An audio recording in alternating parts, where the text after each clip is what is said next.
The Dreamer by Saki. It was the season of sales. The august establishment of Walpurgis and Nettlepink had lowered its prices for an entire week as a concession to trade observances, much as an archduchess might protestingly contract an attack of influenza for the unsatisfactory reason that influenza was locally prevalent. Adela Chemping, who considered herself in some measures superior to the allurements of an ordinary bargain sale, made a point of attending the reduction week at Walpurgis and Nettlepink's.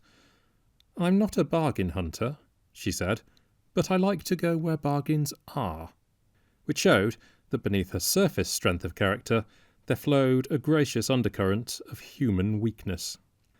With a view to providing herself with a male escort, Mrs. Chemping had invited her youngest nephew to accompany her on the first day of the shopping exhibition, throwing in the additional allurement of a cinematograph theatre and the prospect of light refreshment.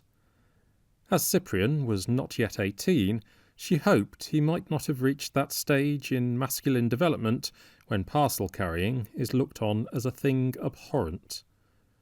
"Meet me just outside the floral department," she wrote to him, "and don't be a moment later than 11.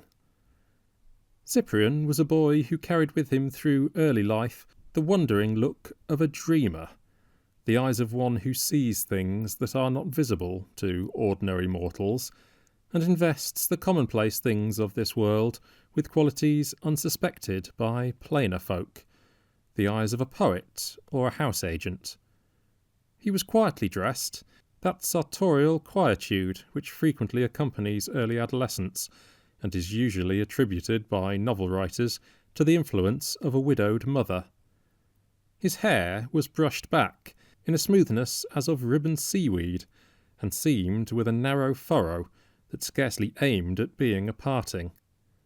His aunt particularly noted this item of his toilet when they met at the appointed rendezvous, because he was standing waiting for her, bareheaded.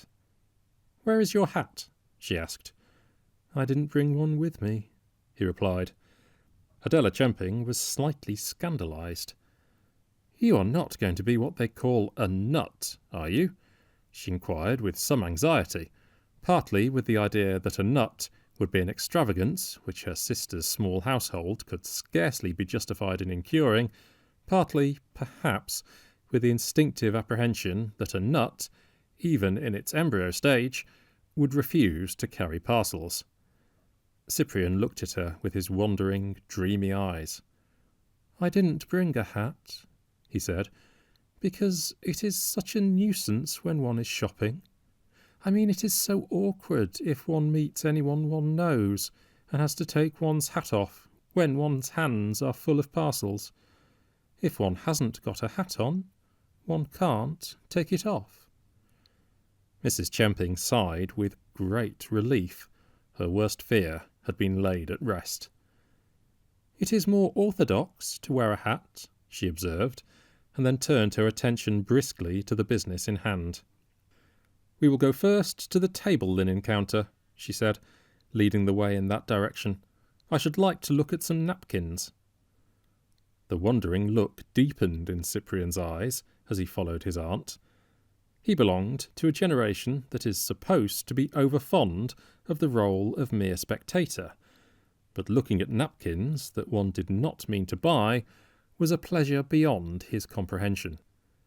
Mrs. Chemping held one or two napkins up to the light and stared fixedly at them, as though she half expected to find some revolutionary cipher written on them in scarcely visible ink.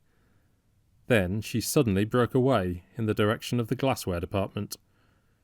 "Millicent asked me to get her a couple of decanters, if there were any going really cheap," she explained on the way, "and I really do want a salad bowl. I can come back to the napkins later on." She handled and scrutinised a large number of decanters and a long series of salad bowls, and finally bought 7 chrysanthemum vases.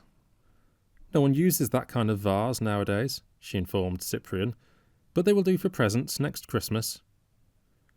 2 sunshades that were marked down to a price that Mrs. Chemping considered absurdly cheap were added to her purchases.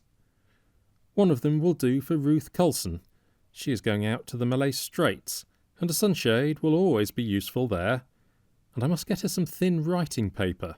It takes up no room in one's luggage. Mrs. Chemping bought stacks of writing paper. It was so cheap, and it went so flat in a trunk or portmanteau. She also bought a few envelopes. Envelopes somehow seemed rather an extravagance compared with notepaper. "Do you think Ruth will like blue or grey paper?" she asked Cyprian. "Grey," said Cyprian, who had never met the lady in question. "Have you any mauve notepaper of this quality?" Adela asked the assistant. "We haven't any mauve," said the assistant, "but we've 2 shades of green and a darker shade of grey." Mrs. Chemping inspected the greens and the darker grey, and chose the blue. "Now we can have some lunch," she said.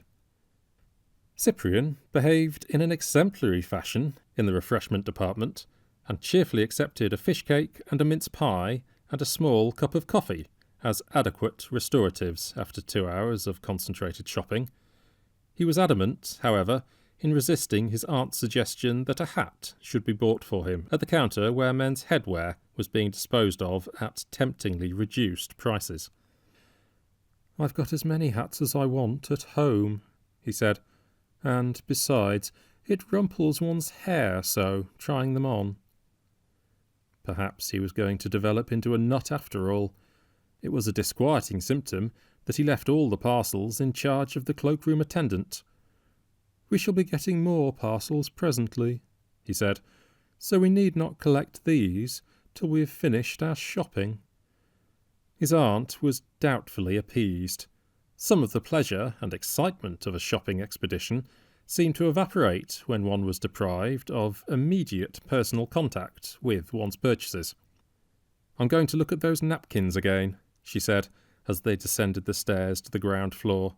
"You need not come," she added, as the dreaming look in the boy's eyes changed for a moment into one of mute protest. "You can meet me afterwards in the cutlery department. I've just remembered that I haven't a corkscrew in the house that can be depended on." Cyprian was not to be found in the cutlery department when his aunt in due course arrived there, but in the crush and bustle of anxious shoppers and busy attendants, it was an easy matter to miss anyone. It was in the leather goods department, some quarter of an hour later, that Adela Chemping caught sight of her nephew, separated from her by a rampart of suitcases and portmanteaux, and hemmed in by the jostling crush of human beings that now invaded every corner of the great shopping emporium. She was just in time to witness a pardonable, but rather embarrassing, mistake on the part of a lady who had wriggled her way with unstable determination towards the bare-headed Cyprian, who was now breathlessly demanding the sale price of a handbag which had taken her fancy. "There now," exclaimed Adela to herself, "she takes him for one of the shop assistants because he hasn't got a hat on. I wonder it hasn't happened before." Perhaps it had. Cyprian, at any rate, seemed neither startled nor embarrassed by the error into which the good lady had fallen. Examining the ticket on the bag, he announced, in a clear, dispassionate voice, "Black Seal, 34 shillings, marked down to 28. As a matter of fact, we are clearing them out at a special reduction price of 26 shillings. They are going off rather fast." "I'll take it," said the lady, eagerly digging some coins out of her purse. "Will you take it as it is?" asked Cyprian. "It will be a matter of a few minutes to get it wrapped up. There is such a crush." "Never mind, I'll take it as it is," said the purchaser, clutching her treasure and counting the money into Cyprian's palm. Several kind strangers helped Adela into the open air. "It's the crush and the heat," said one sympathiser to another. "It's enough to turn anyone giddy." When she next came across Cyprian, he was standing in the crowd that pushed and jostled around the counters of the book department. The dream look was deeper than ever in his eyes. He had just sold 2 books of devotion to an elderly canon.